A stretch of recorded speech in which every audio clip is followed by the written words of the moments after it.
स्थानिक स्वराज्य संस्थांच्या निवडणुकांना आव्हान दिलेल्या 28 याचिकांवर आज मुंबई उच्च न्यायालयात सुनावणी।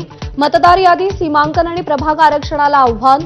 नागपूर, औरंगाबाद खंडपीठातल्या याचिकाही मुंबईत वर्ग।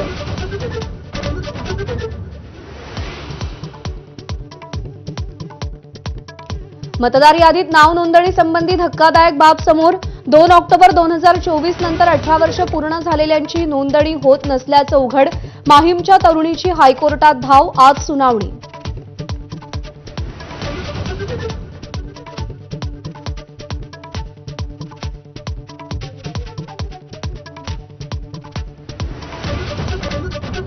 अतिवृष्टीग्रस्त भागाच्या पाहणीसाठी 9 अधिकाऱ्यांचं केंद्रीय पथक आजपासून महाराष्ट्रात।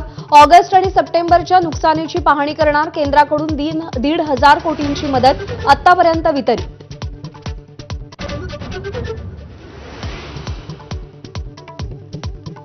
शेतकऱ्यांना मदत दिली नाही तर मोदी फडणवीसांना उडवून देऊ, भंडाऱ्याचे काँग्रेस खासदार प्रशांत पडोळेंची धमकी।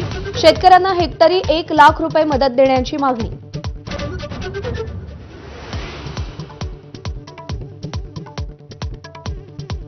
निफाडमध्ये द्राक्ष बागायतदाराची आत्महत्या। पावसामुळे बाग संकटात सापडल्यानं कैलास पागव्हाणे नावाच्या शेतकऱ्यानं मृत्यूला कवटाळलं।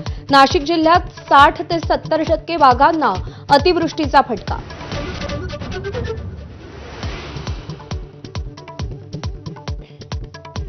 मनसरमध्ये एका बिबट्याला जेरबंद करण्यात वनविभागाला यश। मात्र हा नरभक्षक बिबट्या आहे का या संदर्भात अस्पष्टता। तर बिबट्याच्या हल्ल्याविरोधातील पुणे-नाशिक महामार्गावरील रास्ता रोको तुर्तास स्थगित।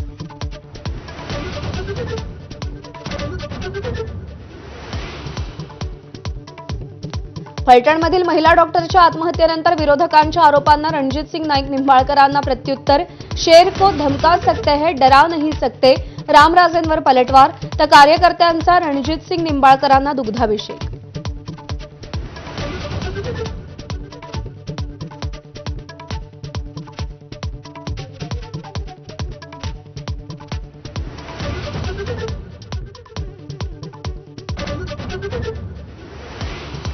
फलटणमधील महिला डॉक्टरला न्याय देण्यासाठी राज्यभरातील डॉक्टर संघटनांचं सलग दुसऱ्या दिवशी आंदोलन।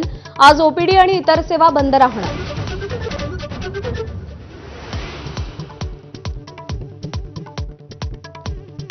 बिहारमध्ये पहिल्या टप्प्यातल्या 121 जागांवर प्रचाराचा आजचा शेवटचा दिवस। अमित शहा, नड्डा, राजनाथ सिंग, राहुल गांधी, अखिलेश यादव यांच्या जाहीर सभा।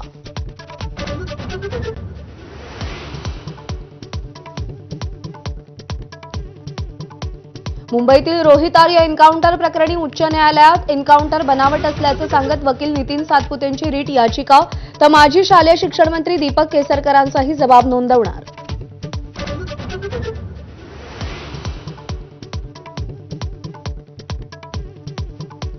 आजपासून लाडक्या बहिणींना ऑक्टोबरचा हप्ता मिळणार। पात्र लाभार्थ्यांच्या खात्यात रक्कम जमा होणार।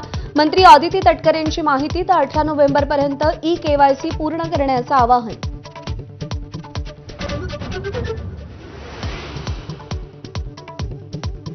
दिल्लीतील जेएनयूमध्ये आज विद्यार्थी संघटनेच्या निवडणुका।